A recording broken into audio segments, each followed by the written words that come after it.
when I look out there into this beautiful world, that is me. It's not me against the world. It's me as a part of the world.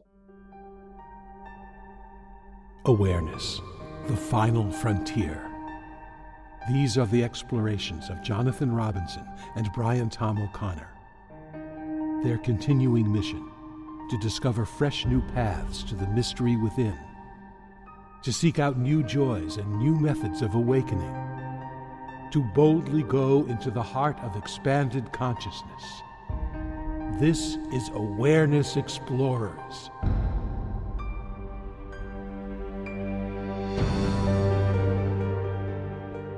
Welcome back, Awareness Explorers. Great to have you again. And I'm your co-host, Jonathan Robinson. I'm with my friend and co-host, Brian Tom O'Connor. I'm excited, Brian. Today we have Lee Holden, who's a Qi Gong master, and he's one of the few people we've interviewed where I actually am very, very familiar with his work because I've done a lot of his Qi Gong videos, and we are both fans of Mantak Chia. But before I go into Lee's bio, when we came up with the idea of doing a Qi Gong master, what was that like for you? You had maybe a little bit of resistance? Oh, well, yeah, I wasn't quite sure how it dovetailed with our usual topic of awareness practices and non-dual spirituality, et cetera. So I'm very curious to see how it goes. Well, if anybody can bridge that gap, I think it'll be Lee's. So let me give you his bio. Lee studied a variety of martial arts early in his life, including karate, kung fu, and had an early interest in Taoism, Qigong, and Chinese medicine. After college, he set out on a path of self-discovery in Asia, visiting China, Japan, Indonesia, and eventually Thailand, where he was hired to write books for Qigong master Mantak Chia, who I have spent some time with. Master Holden then opened his own healing arts clinic in California and produced and created a series of educational Qigong DVDs, which have been shown in more than 50 million households on PBS throughout the United States. He is the founder of Holden Qi Gong and holds teacher trainings in his accessible style of practice and training. So welcome to Awareness Explorers, Lee. Hey, thanks so much, Jonathan. So great to be here, you guys. So, as I mentioned in talking to Brian, we both know Mantak Chia, who is a very famous Qigong master. How did you start with getting to know him and writing his books and getting into Qigong at such a deep level? It started with a dismay of psychology at UC Berkeley. I was studying. I was in a class called the study of human personality, and the professor was so dry and boring. I just couldn't stand it anymore, and I skipped class and I went to the spiritual bookstore on Telegraph Avenue, and as I'm browsing through Shambhala books, some books by Mantak Chia jumped out at me. I was like maybe 19 years old or something like that. And I was like, oh my gosh, here in this one book, as I'm flipping through, I'm already learning techniques and tools on how to make us feel better. And I've already spent a whole year or two in psychology, and I haven't got one technique from college on how to actually feel better. I got a lot of diagnoses. I got a lot of what the problems are, but nothing on actually how to solve or any solution space. So I bought a couple of books by Mantak Chia, and as I'm walking out the bookstore, on the telephone pole, there was a flyer, Mantak Chia in town this weekend. Wow. And I was like, whoa, okay. All right, universe, I guess I'm going to this workshop.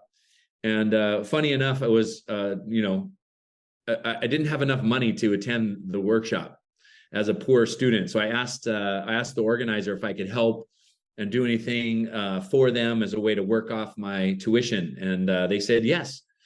And I did that almost, every semester. Every time Mantak Chia came to town, I would be part of his staff, and eventually led me to becoming a ghostwriter for him in Thailand, spending many months in Thailand, not only studying with Mantak Chia and writing books, but exploring meditation, healing arts, all kinds of things from a meditative healing arts, energetic cultivation standpoint. Mm-hmm. Yeah, actually, we have a similar background. Thank God for boring psychology teachers. They are the Lord works in mysterious ways, as they say. Absolutely. Um, we have a little bit of a similar background in that, and I found it interesting. I like how you take Mantak Chia's work, which can be a little bit hard to understand for a Yeah. Westerner, and really make it very simple for folks and very practical. Um, what has been your goal in doing that? Is it to help people with stress? Is it to awaken them? Is it to help with health? Or is it all of the above? What is Mm. your goal in doing that? Yeah, I mean, I feel like I see it in a series of steps. I think if people aren't healthy and feeling energy, it's very hard to connect deeply to their inner truths, to their inner potential, to their spiritual side of selves. So I kind of see it almost as a pyramid, as health and vitality and building energy in the body, emotional balance, clarity of mind, and then spiritual awareness as that pillar. And starting with health and vitality, people get an awareness of energy. And there's something in Qi Gong called the three treasures, which is basically loosely translated body, emotion, and consciousness. And each of these energies is not necessarily different energies, it's just a different manifestation of the same energy. And so as we work on our physical health and our physical energy, that will lead to emotional balance. Emotional balance leads to clarity of mind. When our mind's clear, we see ourselves in the world, ourselves in our deepest sense, a lot more clearly and profoundly. And when you say ourselves in our deepest sense, how could you go into a little more detail about what that means? Yeah, absolutely. And I'll stay with some Qigong terms, because these three treasures in Chinese are called Jing, Qi, and Shen. Jing, let's say, means essence, and that's related to your body. Qi, in this kind of context, relates to the heart center and our emotions, our feelings, and let's say the wisdom of our hearts. And then Shen is our consciousness or our spirit. So when we're talking about awareness and our primordial Shen, our original nature, so to speak, it's something to be in tune and in touch with. So this happens when we can quiet our minds, when we can feel a sense of cohesiveness between ourselves, nature, the universe around us. And so I think as we work with energy cultivation, it'll allow us to go through a series of elevating our energy on all three of these treasures, so that we really can infuse ourselves with, let's call it high octane, high vibrational energy in our bodies, in our hearts, and in our minds. And each one of these areas has the potential to give us more, let's say, spiritual elevated experiences. So the spiritual experience of the body, when we feel really vivacious and alive, or the enlightened feeling that we can get in our hearts where we're feeling loving kindness and compassion, or that clarity, that pristine energy in our minds where we're feeling a sense of wholeness, oneness with the world around us. And I think, it takes practice. It takes a particular kind of cultivation to be able to connect to those kinds of frequencies. What I find interesting is, I've been involved in a lot of different spiritual systems, and this podcast is mostly about what you could call non-dual awareness or direct awakening type things. And there's certain methods in that sphere, and then there's certain methods in Qi Gong and Taoist philosophy, and of course in different religions and Buddhism, and they all point in similar directions, slightly different sometimes. Yeah. When I went on a trip with Mantak Chia for a month with Mantak Chia and Michael Wynn in 2010, doing an hour of Qigong a day with Mantak Chia and the whole group, and visiting these monasteries, after about a week, I was like really awake, Yeah. And we don't have the language that often bridges that these are all interrelated. You can get there through one direction or another direction. How do you see that the energy cultivation of Qi Gong relates to what could be called non-dual awareness? I think it's non-dual awareness is really speaking to me these days. I just did a Tao Te Ching Qi Gong workshop, a series of workshops online. So Tao Te Ching is, I think a lot of people have heard of this book, but it's the most widely read book in the world, like next to the Bible. So second most widely read book. And throughout the book, it's talking about direct experience, direct awakening, direct contact. And Qigong and Taoism is really about your own individual connection with source, that we don't need, let's say, a translator. You don't have to have a priest, a monk, a nun, a spiritual guru, a shaman to tell you what the divine is saying. It helps you to access that directly in and through your own precious vehicle of your own mind, heart, and bodies. And we can get that sense, and it could be a felt sense in the body. It could be a emotionally intuitive sense in our hearts, or it can be an awakening in our minds. I think those three areas support each other. I think quite simply, Qigong helps us to get out of stress. It helps us to transform stress back into vitality. When we're stressed out in our nervous system, we are in survival mode. We are self-centric in that mode. We're looking out for our own needs and necessities. And I think even when we're not in survival, most people are still in survival mode in their nervous system. So that allocates your qi, your energy, your life force towards survival, towards our five senses. But when we can relax and drop into deep relaxation, get into parasympathetic, that offers a whole new array of opportunities. Then we're in more abundance and more abundant consciousness, where we can feel connections rather than separations, where we can feel a true feeling in our bodies and minds that we're all in this together, that there's a cohesiveness to life, and that we're not just here to survive, but we're here to thrive. And that thriving really comes when we start investing in our hearts, and then we're living with more loving kindness and compassion, maybe as a Buddhist term, more seeing and really feeling that when I look out in nature, when I look at my fellow human beings, we're connected, we're part of a wholeness, that when I look out there into this beautiful world, that is me. It's not me against the world, it's me as a part of the world. And that's, I think, the opportunity when we really get energy circulating out of survival mode and into more of our hearts, or into more of our awakened consciousness, and we really start to feel these deeper frequencies that life has to offer. I loved how you said, when we look out there, we're looking at me. That really does resonate deeply with me, because it seems like most of the time we're involved in how to fix our individual personalities. And we think that somehow manipulating the way the world is the key to happiness. And it seems to me, actually, happiness is our default state. And we just have a whole lot of filters in between that prevent us from experiencing it, including probably our vibrational frequency, which I suspect, that's at least the way I think of it.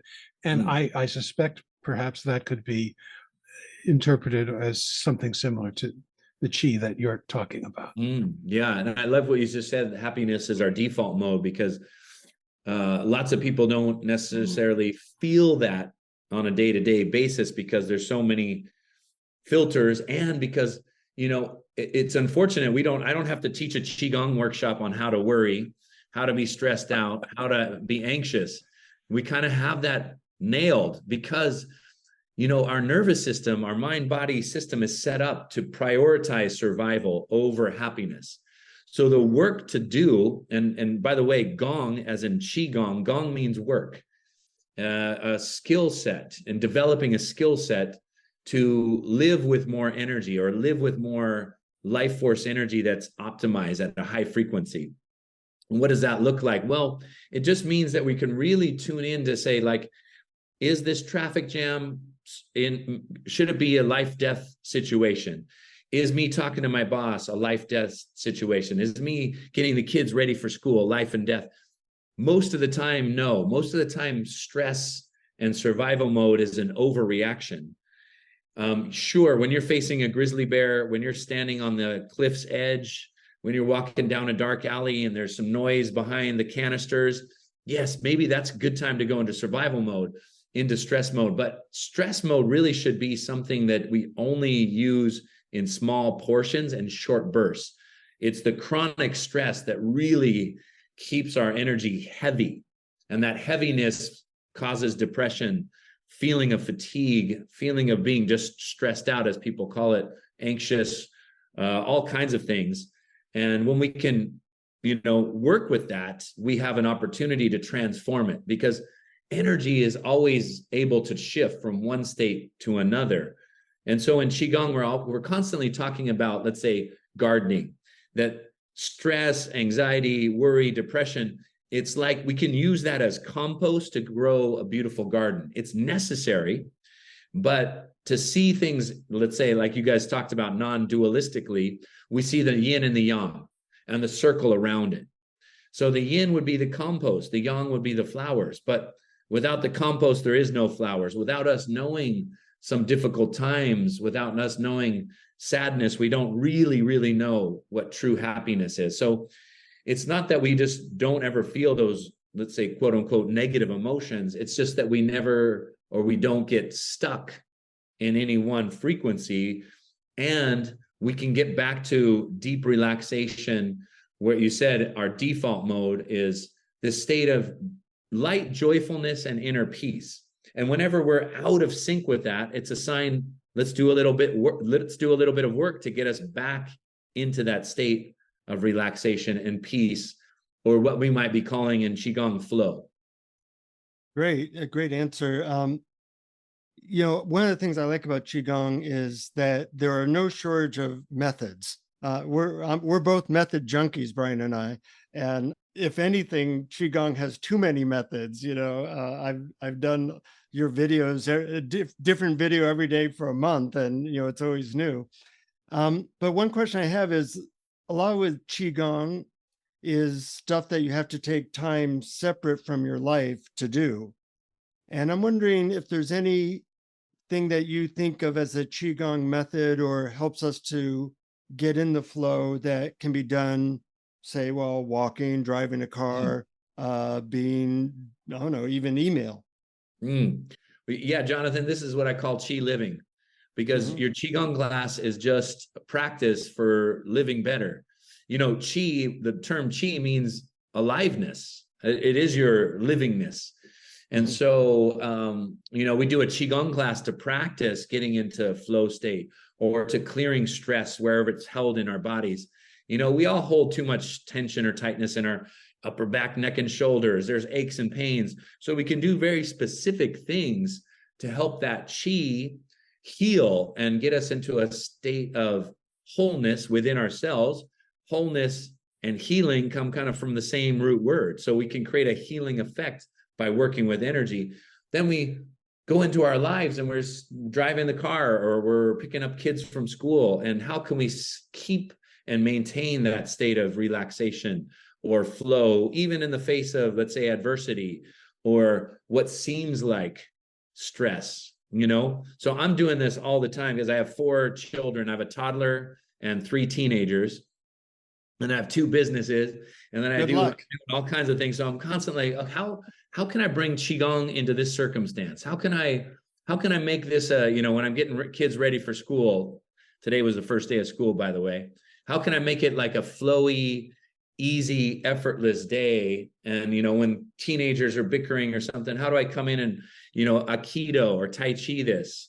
And sometimes I see that as my challenge to implement Qi principles into life circumstances. The other thing is just taking Qi breaks. You're sitting at your desk, take 2 or 3 minutes and do one Qigong exercise. You're driving in traffic. This is a great opportunity to practice some breathing exercises, to just tune into your breathing and do a couple of little things that you might have learned in Qigong and apply it in short little areas in your life. And that can really pay dividends. And by the end of the day, it's the difference between being depleted and stressed out, or relaxed and energized. Mhm. Yeah. Now, in a lot of the guests that we've talked to, and in the whole world of I would call it non-dual spirituality, and many other forms of spirituality, there's a focus on meditation, on sitting quietly, and it seems like in Qi Gong there's more of a focus on movement, on moving the body. And so I'm curious about your take on that. I think you talked a little bit about that in your book, Simple Qi Gong, about how moving the body creates, it opens the channels of flow. Could you talk a little more about that? Interesting. Right. And that's a great distinction, because in Qigong, we're doing a moving meditation, and we also do seated meditation, but we can see the difference in moving meditations. And speaking of Lao Tzu, I'm going to paraphrase, but he says, only through movement can we achieve true stillness. And so I always like, how do we achieve stillness through movement? And one of the ideas that I have is that we're trying to connect to a larger source of flow, and that we're in a universe that's moving. Everything in the universe is moving and growing. And even when we're seated in meditation or asleep, your body and your mind is still having all kinds of tremendous movements happening. Nature's moving, everything's growing. The earth is spinning and moving around the sun at about 1,000 miles an hour. So in a world and in a universe where everything's in movement, if we start to move with that universe, we find ourselves in the slipstream when we connect to this flow, and it feels like we're in stillness when we catch it just right. And that's what Qigong movements try to achieve, is like, let's get rid of the tension first in our bodies. Let's activate this life force energy. Now let's find the flow and the rhythm between me and the energy all around me, until it becomes very cohesive and we get swept up in it. And then we're like in this flow where we are meditating, we're also moving. And I kind of sometimes call Qigong the sunset of exercise, because you're moving and you're exercising, but you're doing it with relaxation. So the sunset is when yin and yang and nature are really in harmony and balance. It's not night, it's not day, it's right in between. And it's this beautiful time where everything is in harmony. That's kind of how I feel Qigong is, because it's a meditation, it's movement, but everything is a little bit of both. And so what it creates is this beautiful equanimity within your mind and body, where you feel just this sense of, yes, that's better. So, in a Qigong practice, like in my Qigong classes, we do about a 50-minute Qigong practice, ending with flows as I'm talking about. And then we sit down and we do maybe a 10-minute meditation, just to wrap things up and really work and look closely at the nature of our own consciousness. Sounds very appealing. It is. I love it. I'm wondering, there's a lot of methods in Qigong, and there can be a certain preciseness. I was watching a video many years ago of Al Wang, where he was basically saying, just feel the energy. Don't get too worried about the precise technique. The technique is to help you to feel the energy. And that really helped me a lot. Nice. So I'm wondering what your thoughts are. Is it where the balance should be, to just kind of feel the flow and the energy however you can, or to do these very precise techniques that have been handed down for thousands of years? Yeah. Now, this is where you're going to get different opinions based on different Qigong teachers, and probably even different meditation teachers, right? It's like, so for me, am I going to move the Qi, or am I going to let the Qi move me? Now, for me, I think most things in life, there's a recognition that most things in life we don't have to do. And I think this is so important to remember. What are we actually doing? Now, that can just be, all the activities that in your life, or it can be a particular practice. When we're doing flows, I like to think of it as the Qi is moving me. What do I mean by we don't have to do? Well, we don't have to do most things outside of us, like blow the wind, wave the waves in the ocean, all those things. We don't do any of that. But even inside your own body, most things you don't do. You don't beat your own hearts, breathe your own lungs, digest your own food, grow your own hair. It's all just happening on this subconscious level.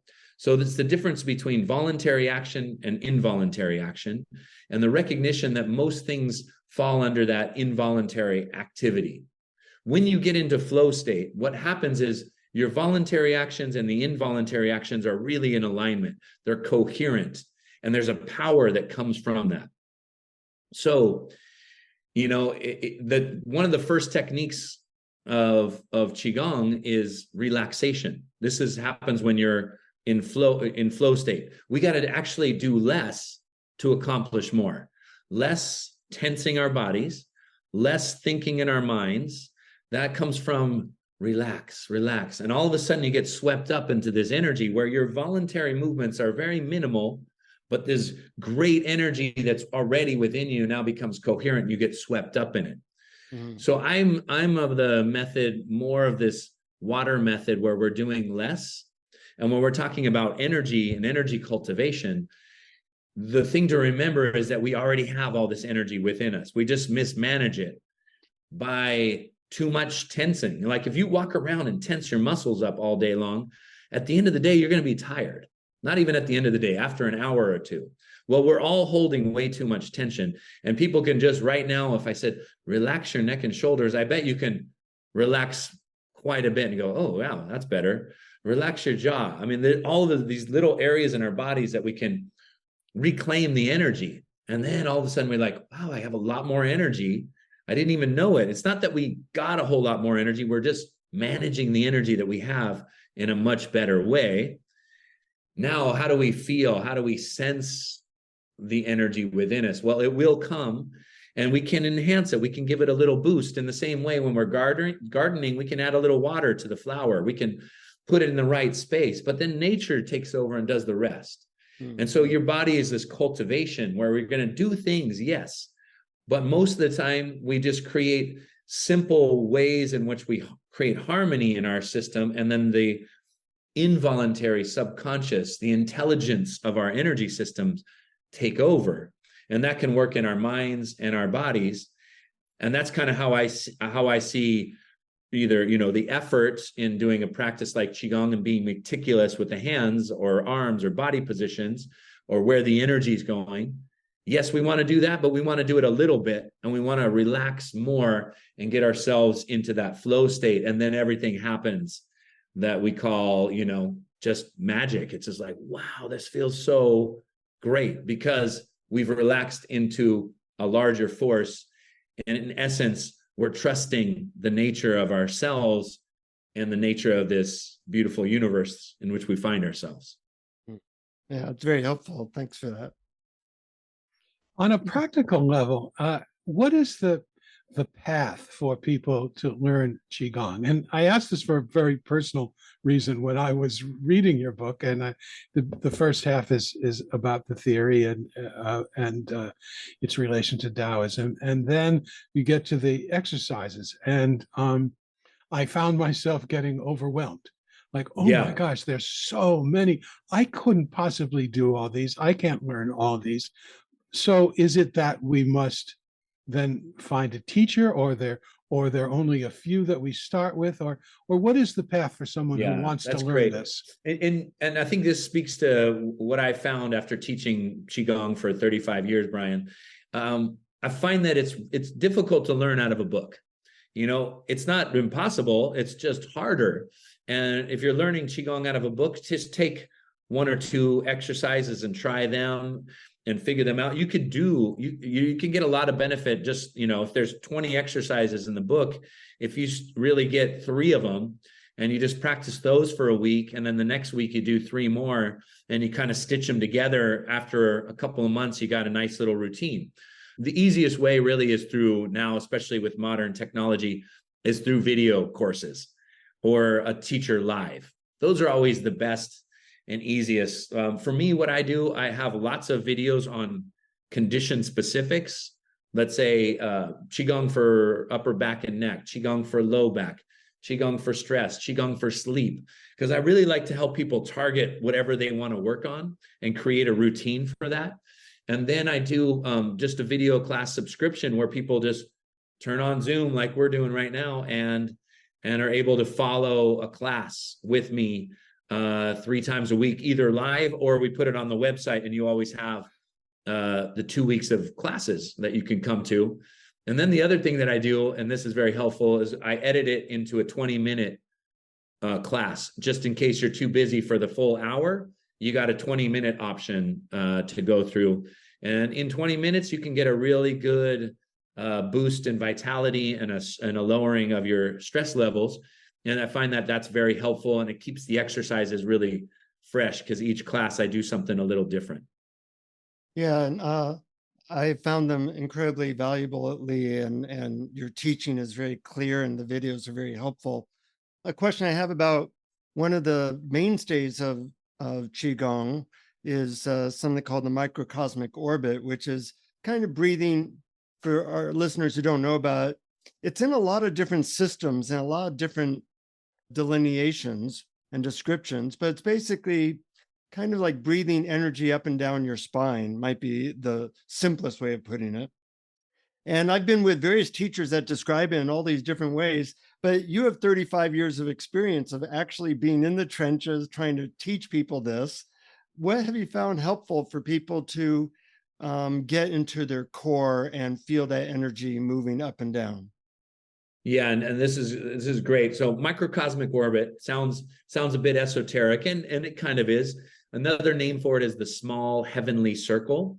And again, it's the idea that what's happening within our bodies energetically also happens in the universe around us. So when we look at the universe, there's, planets revolving around, galaxies moving in these orbital ways, in these spirals, in these circles.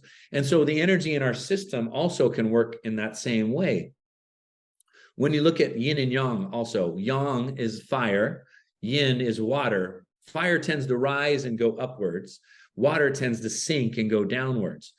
If we get separation of yin and yang, that's when we get problems in our body. So your body's designed already to keep energy circulating. So it's called warm current. It's not hot, it's not cold. It's just this nice warm current circulating in these two channels. And when that's happening, we feel more balanced. With stress, with life's agitation, it creates too much heat. It creates energy to separate. And then we feel wired and tired. Let's call it, that's the modern term. Depleted in our bodies, and too much energy in our heads. Too much thinking, too much fatigue in our physiology. So this orbit helps with that issue. It just keeps everything in harmony and balance. And you're basically breathing energy and following energy with attentiveness and awareness as it goes up your spine to the crown of the head, and then it comes down the front of the body back to the belly. So it's making this circle through the body, and you inhale it up and exhale it down. Now, there's lots of techniques. We could do it in movement as a Qigong movement. We could do it as a seated meditation. We can use some contractions like pelvic floor contractions, certain breathing exercises to help to open up this circuitry. What also happens is that people through life get blocked up, what we call stagnation of Qi. It gets too congested, and then we don't really feel it. It's not as easy to move. And so what we have to do is sort of decongest the pathways, like almost like redigging a trench, like dredging out the gunk, and now this clean, clear energy flows through it. So that's kind of the work with the microcosmic orbit in a simplistic way, is like first open up those channels again and decongest, get rid of stagnation, and then move this pristine energy in those channels. And what we'll find is that it's a great tonic. It's going to increase your energy. It helps to sort of recycle energy. It helps us also when we raise that energy and get it into the head, it helps us to feel more connected to, let's say, our source, the universe, our higher selves. And then when we come back down, it helps to bring that wisdom of our higher selves back down. Let's say it comes into our heart centers, and it infuses it with compassion and brings it back into our bodies, into our belly center, where we feel more grounded and present. And so it's a really helpful technique energetically to create balance and give us access to maybe the kinds of energies that we're wanting more of in our lives. It definitely quiets the mind quite a bit. It really does. I think of it as a energetic mantra, because instead of having it as a word mantra, you're just focusing on the energy up the back, down the front, up the back, down the front. And pretty soon the result is quiet mind. Mm-hmm. Now, I just tried it just now as you were talking about it. Great, and it really did feel marvelous. I mean, I really loved imagining the energy coming up the back and down the front, and I started to feel more relaxed and more open. But part of my skepticism was that this is invisible energy, and isn't it imagination? Now, I have to also say that actually I believe in the intense power of imagination. So it's not necessarily meant as a put down to call it imagination. Right. But how do you know this Qi is really more than imagination? Yeah, that's great. Fantastic question. There's a saying in Qi Gong: imagination leads the mind leads the Qi. So now we're gonna have to say, what is imagination? How does it affect our physical bodies, so to speak? So imagination is powerful, and all we have to do is look at medicine. We have to look at placebo. If I believe something to be true, if I believe something to be true, all of a sudden now my body, it responds as such in this mind over matter kind of way? Well, in Qi terms, the bridge between mind and us thinking and a belief and a body response, the bridge is Qi. It's invisible life force energy. It's circuitry that's happening behind the scenes. So we just have to look at what is Qi. And in the Chinese medicine classics, there's about 350 different kinds of Qi. And we talked about 3 of them: the Qi of your mind, like thinking. There's the Qi of your heart, like emotions. There's the Qi of your body and your physiology, and many aspects of your physiology has different kinds of Qi. So how do we know that this invisible energy is, let's say, quote unquote, real, as opposed to, like, I feel my body and I say, oh, that's real. But our subjective experience can be real as well. And whether the quality of our thoughts also has great impact on the quality of our bodies, physiology, and our lives. And what is a thought? We're not going to see it in a tangible form. Nobody's going to open up your brain and see what you're thinking about. It's energy. It's electrical impulses between nerves. We can say that is Qi. And they don't know how these electrical impulses in the brain create images in your mind. That is quite miraculous, in fact, where there's no projector, there's no light source in your mind to be able to see something. So that's one aspect of this mysterious Qi of the mind. And we could look at the heart. The physiological heart, we could say, okay, yeah, the heart is a pump. It beats and it circulates blood. But then there's also all these emotions that we feel. And we say, I love you with all my heart. And I feel my heart was swelling with happiness. And if we opened up the heart and did surgery on it, we're not going to see how happy you are. We're not going to see how much love is in there. But those things have tremendous impact on our life. Now, people that are happier, their immune system's stronger. People that are depressed, their immune system's quite a bit weaker. So these things, they go back and forth so seamlessly that we don't really know what's what. In fact, even the beating of our heart is mysterious. What beats your heart? Well, we'll say it's heart Qi. Heart Qi beats your heart. It's an electrical impulse. It's electricity. And it's not any kind of electricity. We can't just plug a dead body and pump electricity. And we can make the heart beat, but they're not going to come back to life. The heart energy and the life force, the Qi, is invisible. We can't see it. It's behind the scenes, but it is the mystery and the magic that makes everything work. So we call Qi the animating force. It makes everything move. And so when we move our arms, whether we voluntarily do it or our heart is beating involuntary, that is all the workings of Qi. Yeah, great. Thank you so much for that answer. Thanks, Brian. That was a great question. So now for an esoteric question, as we go from the practical to the mysterious. When I was in China, I entered a temple of Wan Yin, goddess of compassion. As I entered that temple, I was so inundated by energy that literally they had to carry me out. I was in bliss. Wow, beautiful. And other people in our group also felt that. Whereas other temples you went to, it was like, yeah, that's pretty, but nothing, no energy. And then, being with Mantak Chia, he sometimes would send energy out his eye and alter people's consciousness and other miracle things he would do. I'm wondering if you can comment on maybe the connection between Qi and magic, or how you view what's going on with those types of miracle type things. Yeah, beautiful. And I think we're kind of looking at an aspect of Chinese medicine and Chinese culture called feng shui, how energy works in spaces. So Qi Gong, the energy, how it works inside of you; feng shui, how the energy works in the spaces around you, and they influence each other, right? That's why we love to work on our houses and make things feel good and have a nice view and be around nature. That all helps energy. That reminds me, I've been quoting the Tao Te Ching or referring to it a lot, but there's a passage in the Tao Te Ching that says, we put up walls to a house, but it is the space inside that truly makes it usable.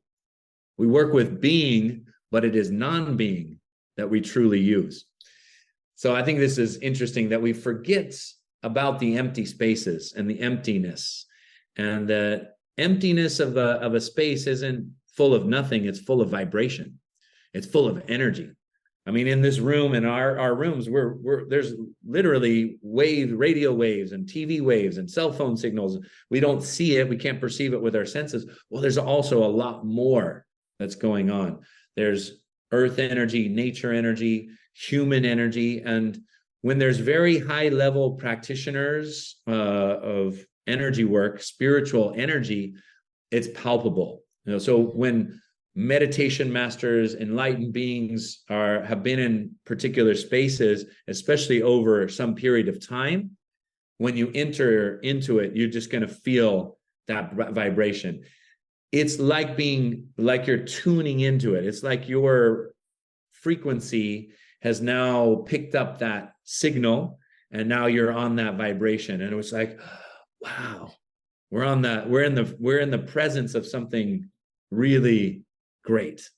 And so I think spaces can be that way. Certain masters, when you're around them, can feel that way. You just feel connected to that frequency, and it alters you. It changes your frequency because you're in that space or you're in their presence.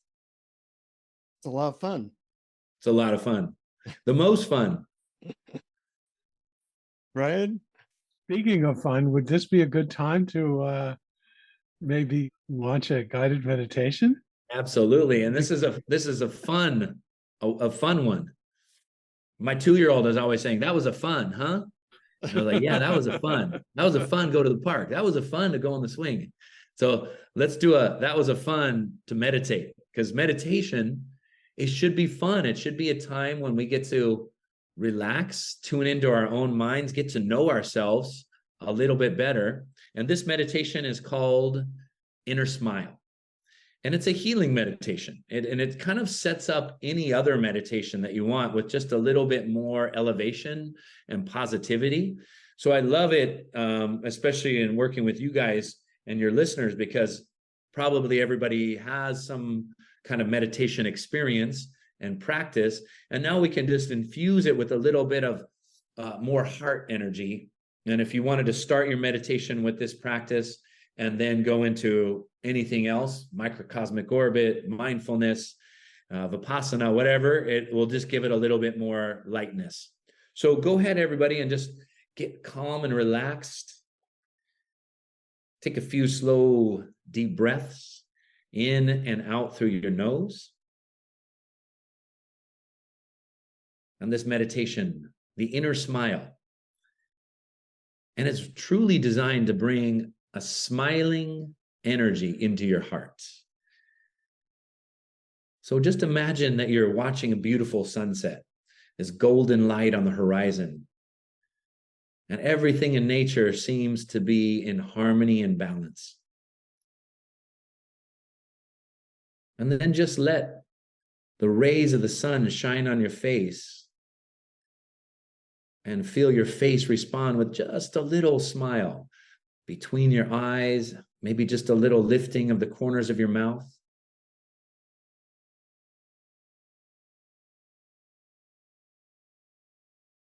And then take a nice deep breath. Bring that smiling golden light into your face, and then feel it melting from your face down into your heart, so that you bring that smiling energy inward. Try that again. Just take a nice, slow, deep breath. Draw that golden light from the horizon into your face. And when you exhale, let it settle and relax into your heart.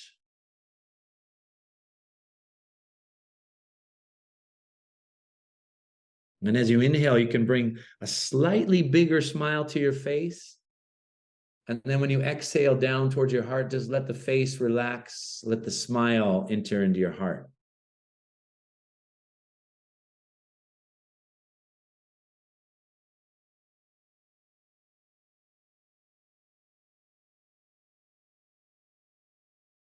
And when your heart is smiling, the energy is elevated. We truly feel a sense of connection to our inner joy, a light sense of bliss and inner peace,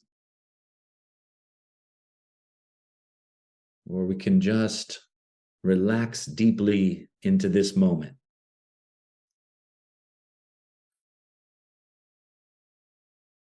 Inhale, just bring that smile to your face. Exhale, let the face relax and let the smile enter into your heart.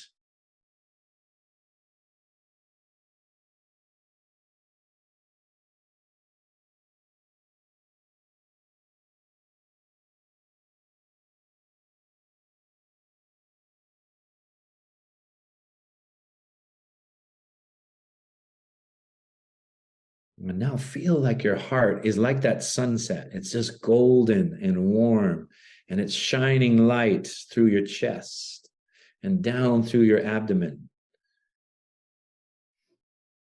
This beautiful energy in your heart is an act of self-compassion. Smile to your own heart as an act of self-compassion. Let that light and radiance shine through your chest, your abdomen, down your legs. Let that loving kindness from your heart shine through your spine, into your brain, down your arms to your fingertips, until every cell in your body is full with this heart loving kindness.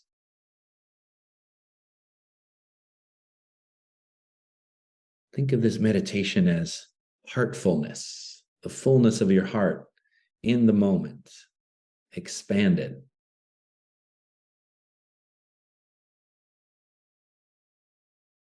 And just sit with that. Let that shine and radiate through every cell in your body until your whole inner being is vibrating at that frequency of joy, loving kindness, and deep inner peace.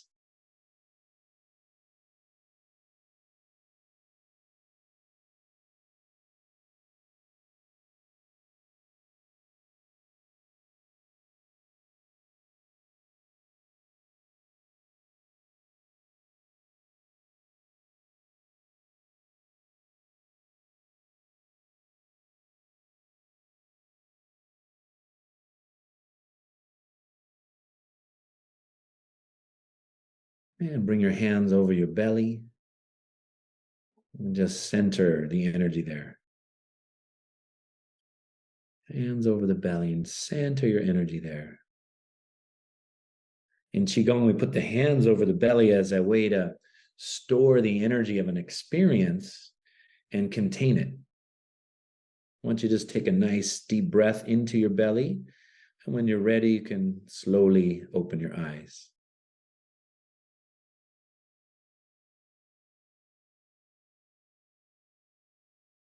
And here we are with a little more smiling energy. I love that meditation. I've done it off and on for a few years. And when I first did it, I might have to do it for 20 minutes before I really felt something. Now it's more like 20 seconds, that I can tune into it. And yeah. That's one of the things I like about Qi Gong. As you do it more, the energy is more obvious, more available. It doesn't take long to feel the flow, which is a really nice aspect of it. Yeah, absolutely. As you do it more, you can actually do it less and get better results. Right. So that's the beautiful thing about these practices. You get more proficient at it. With just a few deep breaths, couple movements, I'm back to the state of mind and body that I want to be in, rather than being pushed and pulled by life and life stresses around me. I'm more in control at the center, and I can feel myself getting back to those states in shorter and shorter amounts of time. And then you can really reside in that state of balance for much longer. So beautiful. One last question I have. You've been at this for a long time, and I'm wondering what changes you've seen in terms of how people relate to Qigong, or how your teaching has shifted to meet the cultural moment. People are probably more stressed out than ever before. Yeah. What have you noticed? Yeah, they are more stressed out, and they're also more open. It's interesting. People are much more open. When you say Qigong, I get, what's that? As opposed to like, what? Qigong, what? Like when I first started teaching in the late 90s and going around to Silicon Valley and doing wellness days and teaching classes, there was a big hurdle to get people over before they would like open up to a practice like this. But now with the popularity of mindfulness, yoga, meditation, there's a lot more openness to energy practices, because you're already there. You're already cultivating an essence of mindfulness in various ways. And I think the research on stress has been now so well documented that people understand that it's detrimental to their health if they're stressed out. So they're looking for more tools and techniques. And for me, I think if you want a practice that's simple, accessible, easy to do, that's very effective, Qigong is just so right on target. It's the practice of less stress and more energy. And I think everybody wants that. And once they get over let's say the name Qigong, that sounds a little weird, it's really like, oh yeah, I want that. They try it a couple of times and they feel better, and it's becoming more and more popular. Yeah. It's so refreshing to hear a description of something that feels so hopeful about the change in the world. Yeah. Oh, thank you, Brian. Yeah, absolutely. So how can people learn more about you, Lee? Yeah, come find me at holdenqigong.com. And Qigong is spelled Qigong, Holden Qigong. And, guys, we have a 2-week free trial, so you can come to class and try it out for 2 weeks, absolutely free. And it's just like you're in class with me. So that's always a good place to start. But we also have, introduction to Qigong, of all kinds of workshops, all the way from an introductory level to a teacher training. You have no shortage of videos that I've practiced along with, and books and all kinds of things. I recommend that people go to your website, and thanks for taking all this esoteric Eastern stuff and making it accessible to people like me and Brian and our audience. You've done a great job of that. I really appreciate that. I really appreciate it. It's so great to be on with you guys. Thanks so much. Okay, and as always, to our listeners, keep exploring. Keep exploring. Thank you for listening to Awareness Explorers. To learn more, you can check out our website at awarenessexplorers.com. Please subscribe to our podcast on your favorite podcast app. We'd love it if you would post a review. And please share our link on Facebook and with family and friends, because knowing yourself as awareness is the greatest gift you can give yourself or someone you love.